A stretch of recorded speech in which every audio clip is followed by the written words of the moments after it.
নমস্কার মানে ওদের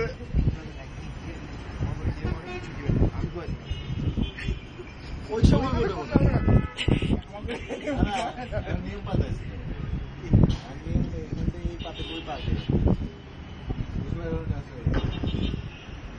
যশোরের মানুষ খারাপ না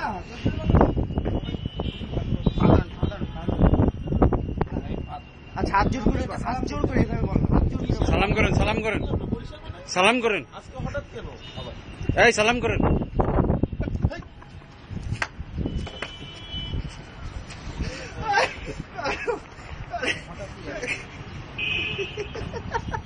হঠাৎ না এটার কারণ আছে আবার রেডি করছে ওর বলে হঠাৎ করে 2 দিন ধরে মনে করেন যে রণ বাইরে কইতেছে কি 2 দিন ধরে রণ বাইরে কইতেছে ওর বলে হঠাৎ করে আইছে আপনি বরিশাল আজকে যেমন কবে আসবেন শনিবার কি